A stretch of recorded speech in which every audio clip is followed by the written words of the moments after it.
ఇక బీజేపీ బహిరంగ సభలో కేంద్ర మంత్రి రాజ్నాథ్ సింగ్ మాట్లాడుతున్నారు. ఇప్పుడు లైవ్ చూద్దాం.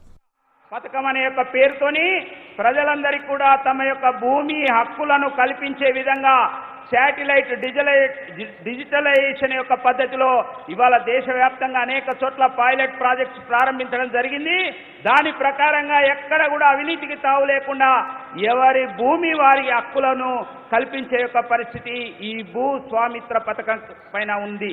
यह करने से लाभ यह होगा कि कहीं पर कोई लैंड डिस्प्यूट होगा, जमीन को लेकर झगड़ा होगा, वह समाप्त हो जाएगा मेरे बहनों भाइयों। इतना ही नहीं, आप अपनी लैंड पर यदि कोई पैसा लेना चाहते हैं किसी बैंक से तो आप सीधे बैंक में जाकर उस पर जो है लोन भी ले सकते हैं, पैसा भी ले सकते हैं।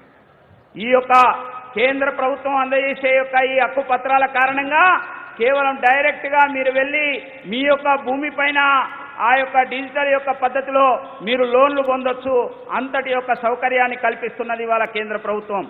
आपके लिए, तेलंगाना के लोगों के लिए हमारे प्रधानमंत्री नरेंद्र मोदी जी ने जैसे सारे देश को दिया है वैसे ही यहां भी दिया। हमारे प्रधानमंत्री ने यह नहीं देखा कि यहां किसी दूसरे राजनीतिक पार्टी की सरकार है। आयुष्मान भारत योजना के अंतर्गत 5 लाख रुपए तक का प्रतिवर्ष का मुफ्त इलाज, यह योजना हमने दी। इस योजना को भी यहां प्रभावी तरीके से केसीआर ने लागू नहीं किया।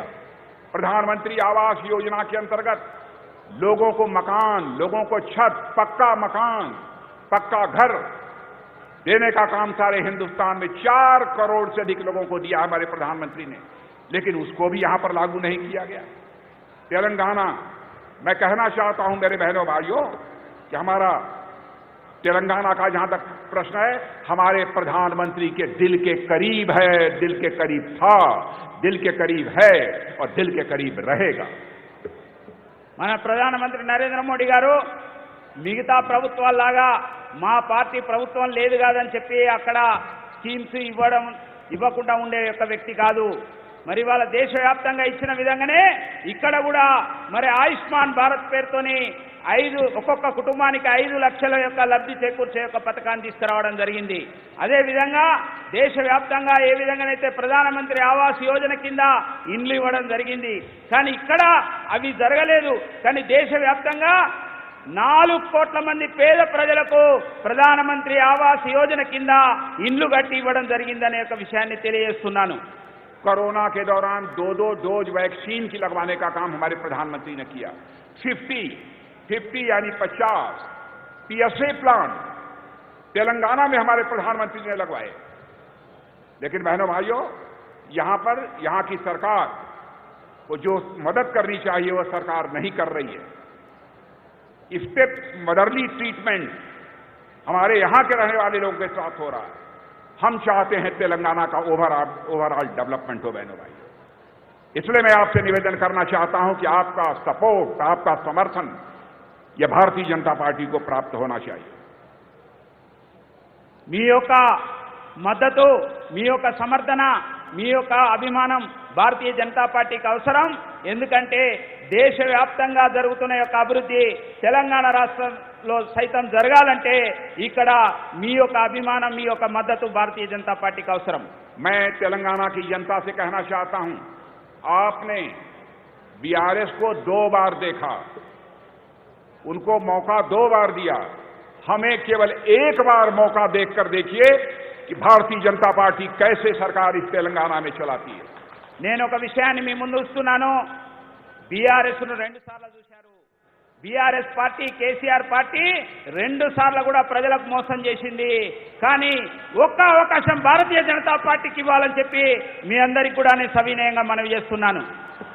हर क्षेत्र में महिलाओं की भागीदारी बढ़ाने के लिए भी हमारे प्रधानमंत्री ने कई योजनाएं प्रारंभ की हैं और आज फौजों में भी महिलाएं भाग ले रही हैं। फौजों में महिलाएं अधिकारी बन रही हैं, फौजों में जा रही हैं। जरूरत पड़ी तो सीमा पर भी वह तैनात होंगी और भारत की सीमाओं की वह सुरक्षा करेंगी। अभी हाल में ही देखा, एक व्यवस्था हो गई, नारी शक्ति बंधन, एक कानून पास हो गया। अब 2029 से अथवा हो सकता है कि 2026 से ही मेरे बहनों भाइयों, अब भारत की असेंबली में, पार्लियामेंट में, हर स्टेट की असेंबली और भारत की पार्लियामेंट में 33% प्रतिनिधित्व यदि किसी का होगा तो बहनों का होगा, माताओं का होगा, महिलाओं का होगा। ఈ రోజున అన్ని రంగాల్లో మహిళలు ముందుకొస్తున్నారు. ఇంకా అన్ని యొక్క మరి క్షేత్రాల్లో కూడా ముందుకు రావడం కోసం ఇవాళ నరేంద్ర మోడీ ప్రభుత్వం ప్రోత్సహిస్తున్నది. ఈ రోజు సైన్యంలో సైతం మహిళలను ప్రోత్సహిస్తున్న యొక్క పరిస్థితి ఉన్నది.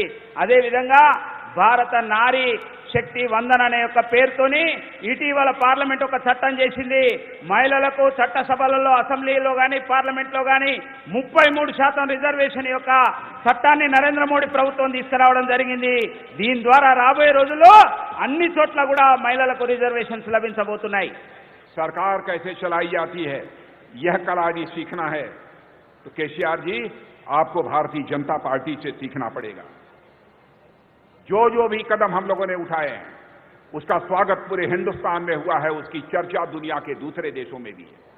आज राजीव गांधी जी थे, राजीव गांधी जी कहते थे कि मैं क्या करूं, मैं दिल्ली से 100 पैसा भेजता हूं, लेकिन लोगों के पास पहुंचते पहुंचते लोगों की जेब में केवल 14 पैसा 14 पैसा पहुंच पाता है, शेष पैसा करप्शन की भेंट चढ़ जाता है।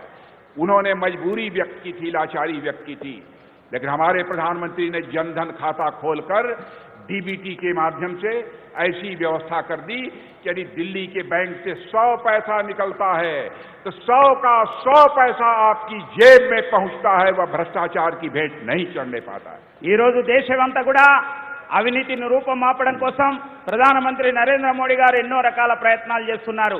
కానీ గతంలో స్వర్గీయ ప్రధానమంత్రి రాజీవ్ గాంధీ గారు ఉన్నప్పుడు ఆయన ఒక మాట చెప్పాడు, మేమేం చేయాలి, దేశంలో పేద ప్రజల కోసం రూపాయి విడుదల చేస్తే అది కిందికి వచ్చే వరకు కేవలం 14 పైసలు మాత్రమే చేరుతున్నాయి, 86 పైసలు కూడా మధ్య దళారీలు తినేస్తున్నారు అని చెప్పి ఆయన ఆ రోజు వాపోయాడు.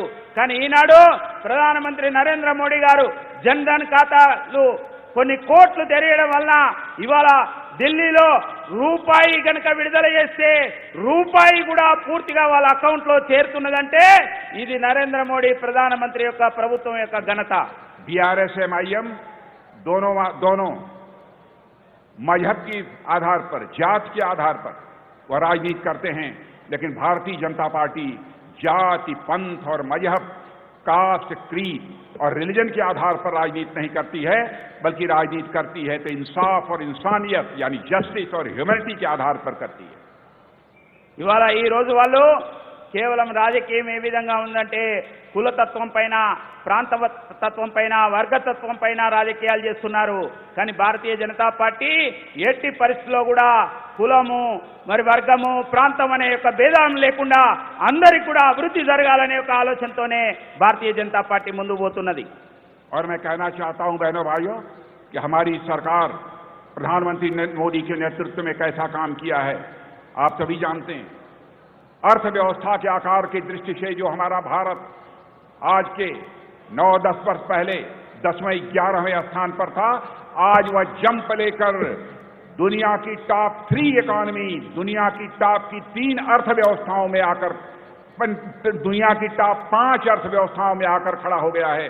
और 2027 आते आते बहनों भाइयों मैं दावे के साथ कह सकता हूं, जिस तरीके से हमारे प्रधानमंत्री काम कर रहे हैं, उनके नेतृत्व में सरकार काम कर रही है, हमारा यह भारत दुनिया की टॉप 3 इकोनॉमीज में यानी दुनिया की टॉप 3 अर्थव्यवस्थाओं में आकर खड़ा हो जाएगा। మన యొక్క ప్రభుత్వం, నరేంద్ర మోడీ గారి యొక్క ప్రభుత్వం యొక్క కృషి ఫలితంగా భారతదేశం యొక్క ఆర్థిక వ్యవస్థ 2014లో 10వ స్థానంలో ఉంటే ఈరోజు 5వ స్థానానికి వచ్చింది. అత్యంత వేగంగా అభివృద్ధి చెందుతున్న ఆర్థిక వ్యవస్థగా నిలిచింది. రాబోయే 2027 కల్లా ప్రపంచంలో 3వ పెద్ద ఆర్థిక వ్యవస్థగా అవతరించబోతున్నదనే విషయాన్ని ఈ సందర్భంగా తెలియజేస్తున్నాం. मैं यही कहना चाहता हूं मेरे बहनों भाइयों, बीआरएस की कार बेकार हो गई है, यह खटारा हो गई है। సోదర సోదరిమణులారా, బీఆర్ఎస్ యొక్క కార్ అది బేకార్ అయిపోతున్నది. और रहा सवाल हाथ का, तो वह हाथ आपका साथ छोड़ चुका है।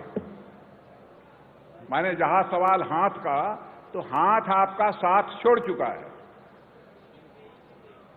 ఇవాళ బీఆర్ఎస్ అనేది ఇవాళ ప్రజలందరికీ కూడా చేయి చేసింది. इसीलिए मैं कहना चाहता हूं, कमल को अपनाइए, कमल को अपनाइए, कमल को स्वीकार कीजिए और बटन दबाना है अगले चुनाव में तो कमल का बटन दबाइए।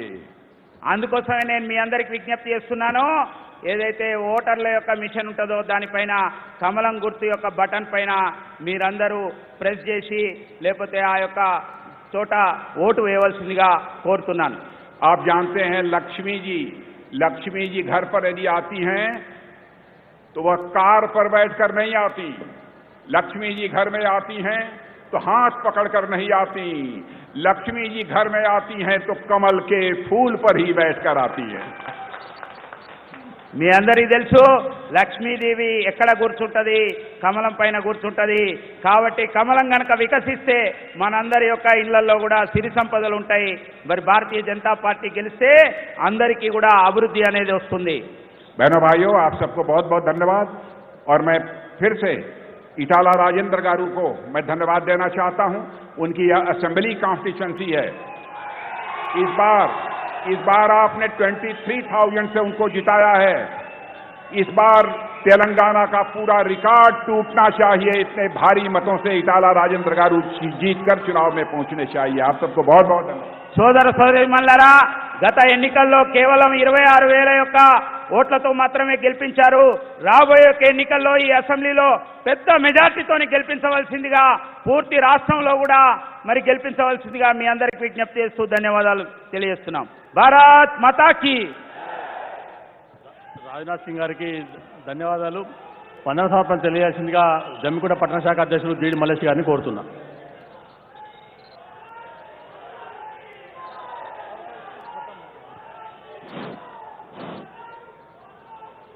ఈ కార్యక్రమానికి ముఖ్య అతిథిగా విచ్చేసినటువంటి రాజ్నాథ్ సింగ్ గారికి, అదేవిధంగా ఈటల రాజేందర్ గారికి, కిషన్ రెడ్డి గారికి, వేదిక మీద ఉన్న రాష్ట్ర నాయకులకు, జిల్లా నాయకులకు, అదేవిధంగా నా తోటి మండల అధ్యక్షులకు ఈ కార్యక్రమానికి ఇంత భారీ సంఖ్యలో వచ్చిన అశేష జనవాహినికి ధన్యవాదాలు తెలియజేస్తా ఉన్నాము। అదేవిధంగా మాకు సహకరించిన పోలీస్ సిబ్బందికి, వైద్య సిబ్బందికి, అదేవిధంగా